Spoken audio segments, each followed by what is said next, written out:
Hello, ladies and gentlemen, this is Waterline and Phil Filigula, the biggest Phil, Yes, and Sabactavian, small Phil or medium Phil. pretty much just as big though. I think we have enough information, hot news, and hot topics to discuss for a new Waterline episode. We're going to tell you about recent activities we did in the game, about our future development plans, and actually we're going to cover what we discussed in first Waterline and see what's the status of these features.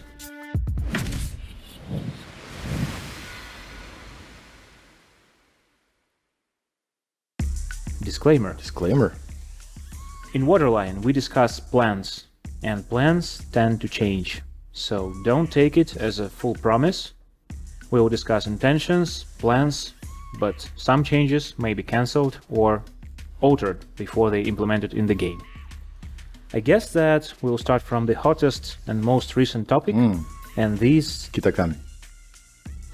is not Kitakami. That's aircraft carrier rework. I guess we'll start from a word of thanks. Word of thanks? Word of thanks. Word of thanks. To our dear players and testers who participated in CV rework beta. Guys, you rock, thank you, because without your feedback and your input, Nothing like this would be possible. Absolutely. So Phil, I'll give you the privilege to say the most important thing. Yes. Are we going forward with this rework? Yes, the prototype that many of you had a chance to test out and try the new action-packed gameplay for carriers is indeed going to be implemented, and we're still polishing it and still working on it, and there's a lot to be done balance-wise, so much to discuss. But yeah, the idea is going to go live. So we had our first survey sent out after beta. Yep. And we had good proportion of positive reviews. We had a really small fraction of negative reviews, and I think the biggest segment was users who enjoyed the rework, but they had some reservations, questions, issues. Yep. So our main goal right now is to basically work on those. Yeah. So what exactly are the points we're going to address in the following beta updates? Most of the questions we received were about the clarity of mechanics and visualization of some entities, namely anti-air, fighter squadrons, which are now consumables, aims of attack planes and torpedo bombers, as well as hangar mechanics, because there's now actually a preparation to each squadron before it can take off. I mean, the lost planes are now compensated. They actually replenished. Yes. Plus, there's a question of how the 3D models of planes actually interact with the mountains and scenery. I guess that has to be worked on. I guess takeoff animation can use some work too. Yep. But I think that considerable amount of question we received was connected with balance. Well, again, balance cannot really be done at this point completely, because there needs to be many more people to test out the actual gameplay, so the balance stats, the spreadsheets we get are more accurate, and we can judge what needs to be balanced. But seeing how the gameplay itself is really liked by the most of those who have tested it, we are very optimistic about how it will go. So speaking about our further plans with the rework, we're going to have some beta sessions. Yes. And then basically the rework will follow the normal path. Basically, as many beta sessions as we need. No guarantees here, because better make it good than make it half-assed. There are, unfortunately, players who will not enjoy the new carrier gameplay. We understand that fully. No matter what we do. Yeah. So they will have a chance to be reimbursed for their ships. It's going to be doubloons for premium carriers and free experience and silver for the researchable ones. So, you mean it's profitable to grind carriers now, because you'll be able to convert them to free XP? Not entirely, because you will only be able to convert them back in the reverse order that you got them in. Basically, if you have the whole branch opened up till midway, and you have purchased that, you will not be able to sell just Ranger, for example. You'll have to sell midway, then go back. So basically, it's the reverse order of the progression. Exactly. Fair enough. Exactly. I think that we all look forward to it, and I hope that in several updates we'll see carriers on public test as And we will all finally big main them. features. We'll finally master the carriers. Yes. Okay, speaking about smaller kind of standalone improvements, I know like our game is big, complex, and there are a lot of different topics to address. I heard that we're going to improve the life of those players who stack containers in enormous quantity. Oh yes, yes. The likely scenario of you getting a cup of non-alcoholic herbal tea and just spending an evening opening those containers up. But at container 117, you get a little tired and your tea doesn't taste so so good. And to combat that issue, we are going to implement a mechanic that would make it easy to just literally push one button and open everything at once. So, open all containers with one click. Yes. Feature of the year. Possibly. Year of container. Exactly. All right. Exactly. All right. I like that. You know, Phil, some users for some reason don't like our art direction. You know, we have What? we have kind of special effects like mist to some Haze. to some extent, Purple haze. or haze.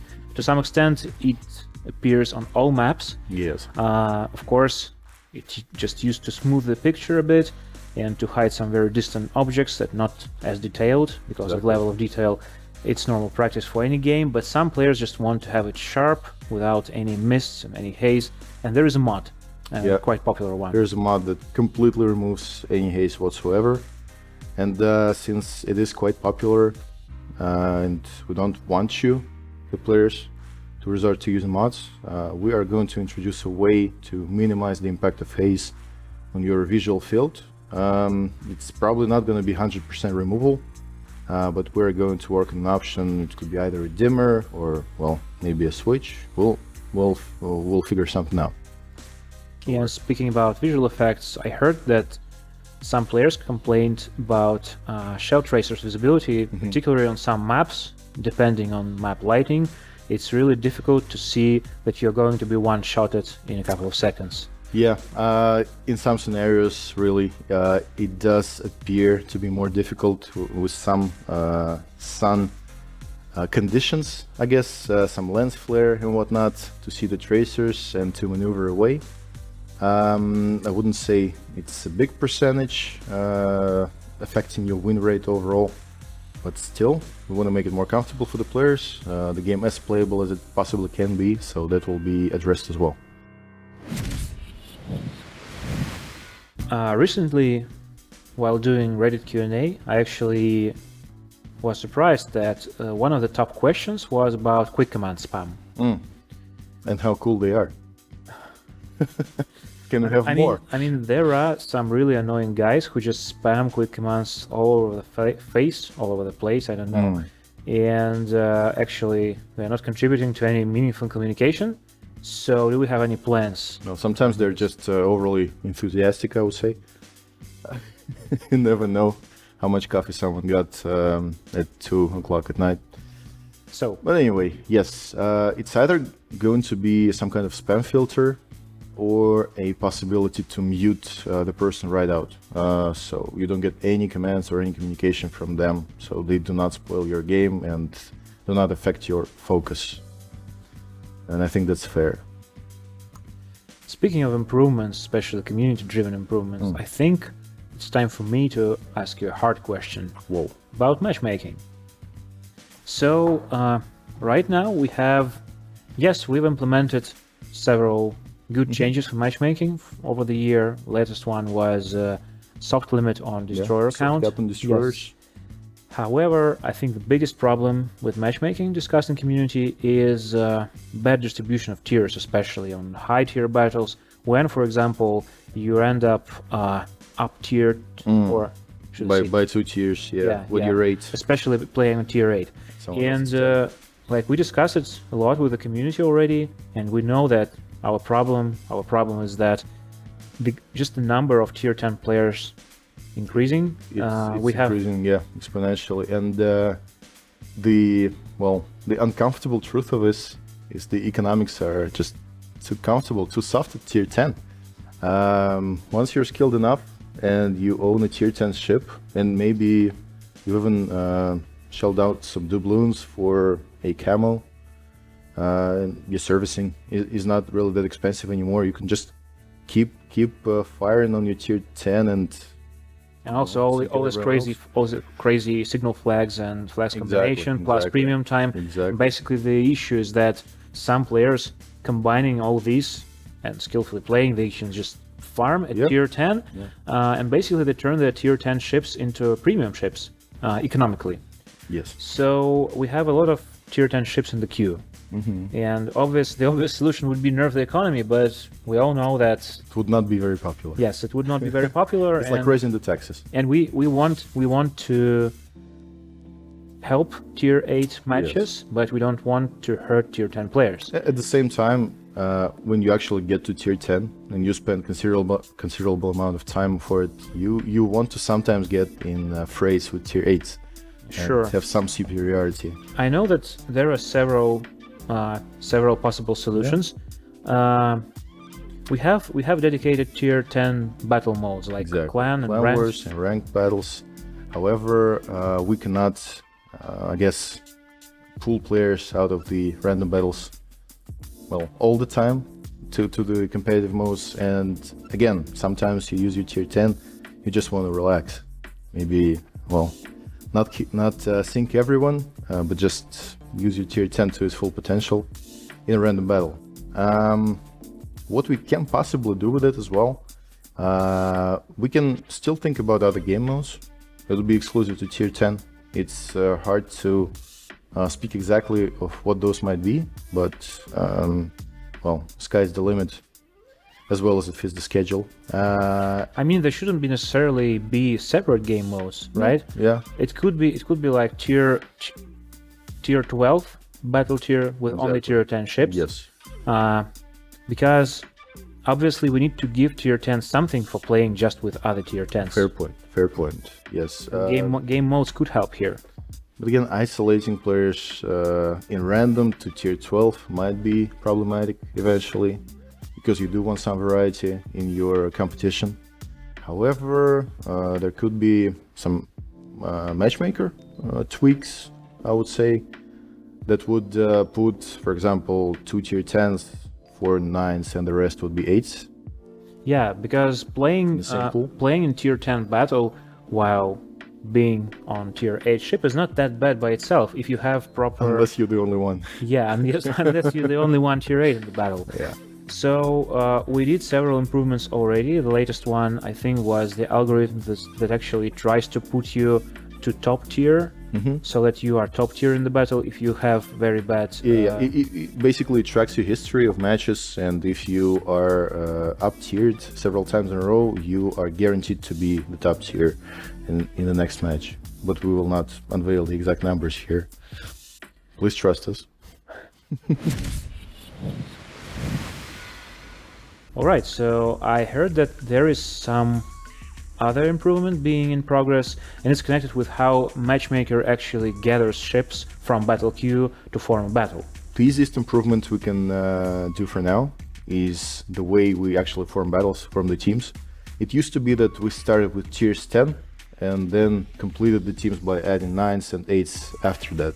And that pretty much guaranteed that the 10s would be the most prioritized for the teams. I mean, on release, this made sense because we just had too few tier 10 ships. Because there were lesser, basically, there were fewer upper tier ships than lower tier ships. And now it does make sense to reverse the mechanic and basically start from down and go up. So if we're talking about a tier 8 battle, we will begin completing the teams with tier 8s, then add the tier 9s, and then complete the teams with tier 10s. We should pretty much make sure that the most of the teams are made out of tier 8s. So that ideally should add several percents of battle where you will be up tiered. Yes, yes. Okay. I would say actually make it less, make fewer battles where you're up tiered.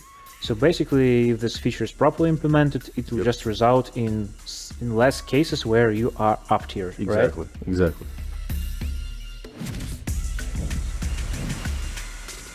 Now to the game modes. Recently we tested, like production tested, a new game mode, which is called Arms Race. Arms Race. Our idea was to introduce this a bit arcadey, I guess, and fun game mode.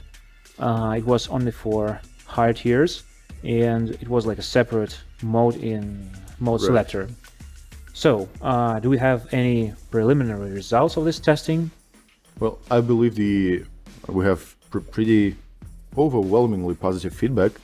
Even though the feature itself was experimental, it basically was a test without the full implementations in the UI of economics, combat missions, as well as far as I know, the bonuses were kind of limited, the ones you could receive in battle. And power-ups, I guess. Yeah, power-ups, good one, boosts. And the method of their appearance in the world on the battlefield was not entirely realistic. And while I guess the game mode itself can never be entirely realistic, the one like this, we could still bring it a little closer to reality to make it more enjoyable for our players. Just make it more believable in terms of setting. Yes. Yeah, and as for economy, guys, sorry, we know that inability to complete combat missions in Arms Race was one of your main concerns, but we just had a choice. Either we test this mode, test the concept right now, or we spend a couple of updates on these improvements, and without having any guarantee that players will actually like that mode. I mean, we took a risk, but the risk turned out to be warranted. So Arms Race will return in the near future with combat missions, with some improvements, and I hope you'll be able to enjoy it even more. And I'm sure it will. However, I think that we're going to experiment more with game modes. Absolutely. There are quite a few in the forges currently. I believe we've tested out several of them in the last year, and we have even more. I mean, right now we have Halloween Battle Royale. Yes, sir. Yes, and that's only the beginning. Yes. No concrete details, but believe us, there's something in the sleeve. Also, we did some experiment. It was not entirely a new game mode, but it was rather a big activity for clans. I think it was called like Oil Wars. We did it with the help of third-party website, and we had some conclusions as well. Yeah, kind of a janky thing with the third-party website that was done in a couple of days, I believe. Yeah. The implementation itself. Yes. We just had concepts, and we really were very enthusiastic about the concept. We wanted to try it as soon as possible. We felt experimental, and we did it. We wanted to do some sort of competition for the clans, which do not feel particularly hardcore and maybe are not sure of their strength within the clan battle arena. And that's the way they could show themselves and make a mark, and they did. So I have a point in my questionnaire. Oh, does it have a $sign in the name? No, but it has a lot of exclamation marks, and it is called balance. But wait, BALAN $sign? Oh, no. I mean, all right, it's not in English. Fair point, comrade. But balance was always one of the biggest topics because we have hundreds of ships, and it's always going to be because there's always more ships, more game modes, and But we want to go through all the points we have right now, including some changes that are being implemented in current updates, and of course covering some points that we're going to address further on. Let's start with version 0.7.11, and I guess the hottest topic there is BBAP versus destroyers. BBAP, BSDD. Yes. Nice. All right. So, correct me if I'm wrong, but we are going to Well, basically it's a little nerf, but we're going to limit the maximum damage potential of BBAP to 10% against destroyers. I will not correct you because you are right. That's glorious. We really don't enjoy a situation where battleships basically Delete. they don't have to take any choice to make any choice while selecting ammunition. And this was a long discussed topic. We even discussed it in the first Waterline episode. We did. Unfortunately, it took us more time to get there because we tested several solutions, but each solution tested before actually brought some consequences. With the problems, side effects. So right now we have the solution to this. We also tested new mechanics which removed non-damage penetrations during 0711 public test. The idea was that sometimes, right now, you can have such penetrations. For example, if you hit a bulge, anti-torpedo bulge, which contains nothing, and nothing happens. But basically you penetrate a plating, and you have penetration ribbon, but you have no damage because there is nothing in it. And you also could penetrate some modules, like external modules, like main turrets, like secondaries or AA mounts, or you could, for example, penetrate some part of the ship which is already destroyed. Yeah, like a bow on a destroyer that catches several torpedoes at once. Including torpedoes. So, short update about this, you probably know it's by far, but I think let's repeat. We're canceling this change. It's not in the current 0711 update because the negative effect was too high. We did not intend it to be like that. We saw a big increase in damage taken, especially to the bulges, and like reducing the ability of half or of the ships to tank was not planned. Yeah, it changes the meta significantly. But we actually left one component of this change working, and it's about torpedoes. You know the situation probably where you launch torpedoes too narrow, they all hit one part of a ship, for example, bow of another destroyer, and it stays alive. Yeah. While taking 3 torpedoes. And then it takes its vengeance. I guess the number of such cases will reduce significantly after the change. Maybe you care to tell us, because I know that you're a battleship lover. Of course. Maybe you care to tell us about secondary changes. Some of them are coming in this update as well. Well, secondaries are very fun and engaging. And yes, as a battleship driver, I enjoy them significantly.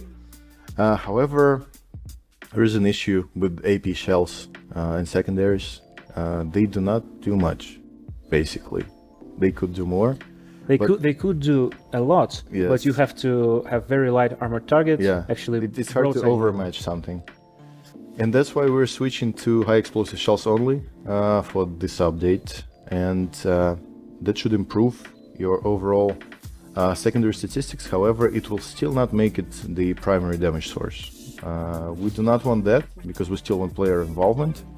And other than maneuvering, but actually using your main guns from time to time.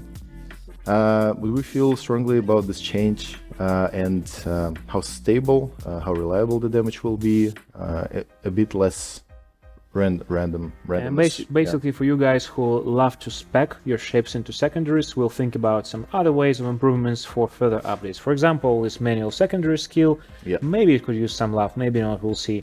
But maybe, I mean, I'm interested too because I love to spec my not British, of course, Germans into secondaries, and I'm the guy who actually tries to spec even French and even Japanese sometimes into secondaries. Oh, I did that too. Just because it's fun, you know. It is.